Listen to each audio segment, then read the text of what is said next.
100명까지 지금 구성해야 되잖아요. 그냥 하는데 지금 8명이 부족한 상황이고, 민주당도 기존에서는 더 10명으로 더 줄이겠다고는 했지만 기준을 지금 사실 조금 부정적인 걸로 보이고 있는데 혹시 여기에 대해서 보완이 있으신지?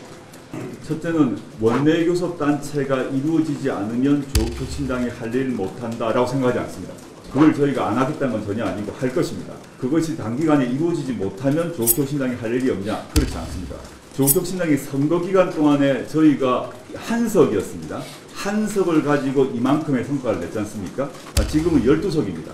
원내교섭단체가 안 되더라도 할 수 있는 일이 매우 많고. 예, 이제 마지막 질문 받겠습니다. 한 분 마지막 질문. 그렇게 안 하셨던 분 하셔야 될 것 같습니다. 별로 많이 받으셨을 것 같긴 한데 사실 말씀하신 것처럼 협상 피해가 있을 수 있어야 하는데 그러려면 원내교섭단체 구성해야 되잖아요. 그냥 하는데 지금 8명이 부족한 상황이고, 민주당도 기존에서는 더 10명으로 더 줄이겠다고는 했지만 기준을 지금 사실 조금 부정적인 걸로 보이고 있는데 혹시 여기에 대해서 보완이 있으신지? 두 가지로 나눠서 답을 드리겠습니다. 첫째는 원내교섭단체가 이루어지지 않으면 조국혁신당이 할 일을 못한다라고 생각하지 않습니다. 원내교섭단체가 저희가 제도 개선을 통해서, 즉 법 개정을 통해서 20석이 아니라 그 밑으로 내려가서 원내교섭단체가 되거나 또는 공동교섭단체가 되면 좋습니다. 그럼 뭐 예컨대 저희가 국회에서 할 수 있는 일이 늘어난 건 사실이고 재정적 지원도 늘어납니다.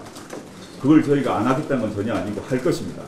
하는데 그것이 단기간에 이루어지지 못하면 조국혁신당이 할 일이 없냐? 그렇지 않습니다. 그 뭐 제가 상세한 말씀을 드릴 수는 없습니다만은 조국혁신당이 선거기간 동안에 저희가 한 석이었습니다.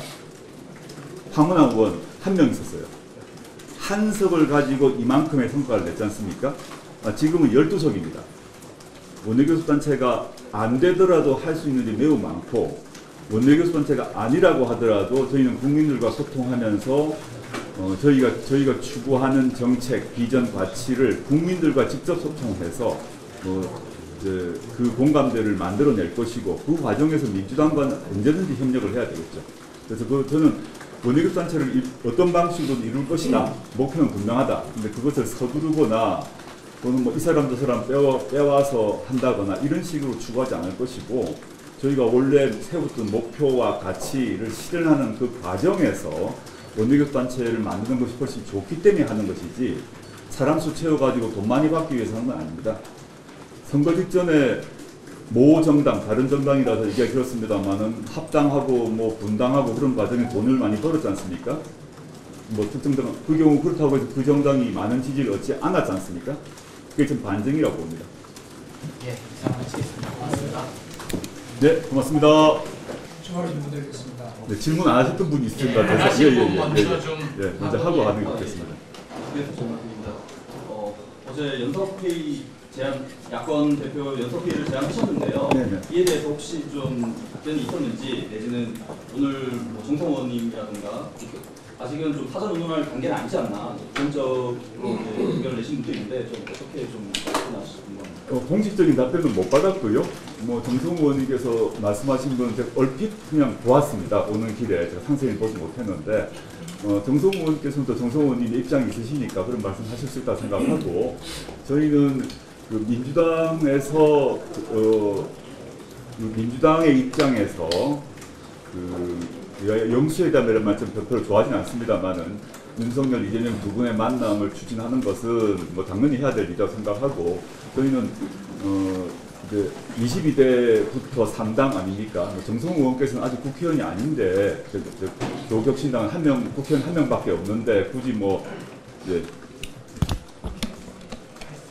정성호 의원님 발언을 조금 들은 거는, 조국혁신당은 현재 국회의원 한 명밖에 없는데 굳이 같이 할 필요가 있느냐 이런 말씀에 취지시더라고요. 뭐 이해는 갑니다. 그런데 뭐 그렇게 시간을 딱 21대, 22대 나눠서 하실 필요는 있느냐 그런 생각을 하고 있습니다. 그래서 저희가 뭐 이재명 대표나 민주당의 발목을 잡겠다는 건 아니고, 곧 개원될 22대 국회에서 같이 활동을 할 것인데, 저희가 생각하는 바를 전달해 주시면 좋겠다. 또 저희만이 아니라 아무리 작은 정당이라고 하는 기본소득당, 사회민주당 뭐 등등도 진보당이 있는데 그런 것까지 다 수렴하는 것이 민주당이 맏형으로서의 역할을 하는 것이 아닌가라고 생각해서 어제 그런 말씀을 드린 것입니다. 개혁이랑 정권 심판 키워드가 두 가지잖아요. 네. 그 구체적인 좀 계획이랑 또 그 두 가지하고 또 다른 현안 같은 게또 생각하고 계시는 게 있는지 좀 말씀해주세요. 일단 다른 현안 얘기부터 먼저 드리자면 저희가 조국혁신당이 내었던 가장 상위 슬로건이라 해야 될까요? 영어 표현을 쓰자면 한편으로는 그 검찰 독재 조기종식이 있었고 두 번째는 좀 어려운 단어입니다만 사회권 선진국이라는 걸 내세운 바 있습니다. 그게 정책의 문제인데 즉 조기종식 이후에 어떤 나라를 만들 것인가 인데 그게 오늘 저희가 영입 인재를 통해서 오신 분 또는 비례대표 투표를 통해서 오신 여기 좌우의 당선자분들이 향후에 우리나라에 이제 우리가 지금 선진국이라고 얘기했을 때 자유권 선진국은 대부분 확보가 되어 있습니다. 표현의 자유라거나 언론의 자유가 그 OECD 수준인데 물론 최근에는 언론 자유에 대한 각종 탄압이 있기 때문에 매우 좀 개탄스럽습니다만은 근데 의료, 주거, 복지 이런 등등 교육 이런 문제 같은 경우는 지금 한국 사회가 OECD 수준 중하위권이거든요. 이걸 어떻게 복구할 것인가 이게 제일 중요하다는 판단을 하고 있고 그것을 추후에 조국혁신당이 법안이나 정책을 통해서 사회권 선진국 또는 뭐 민생 선진국이라고 할 수 있겠죠. 사회권이 하나 어렵다면 그 민생 선진국을 구축하기 위한 제도적 틀을 만들기 위해 노력을 할 것이고 첫 번째 질문 대중적으로 많이 알려진 검찰 독재 조기종식 3년 너무 길다 이런 의미로 봐서는 지금 검찰 독재 정권이라고 말하는 건 단순히 정치적 과장이나 수식은 아닙니다. 그 윤석열 대통령이 검찰 출신이라서 검찰 독재가 아니라 권력의 핵심적인 자리를 누가 쥐고 있느냐, 그 다음에 권력의 운용 방식을 어떻게 하고 있느냐, 그 다음에 이 권력의 수혜를 누가 갖고 있느냐, 권력의 최종적 의사결정을 누구와 하고 있느냐 등등을 종합했을 때 검찰 독재 정권이라고 규정을 한 것이고 이런 각각의 요소들은 대한민국이 민주공화국이라는 점을 반한다고 생각합니다.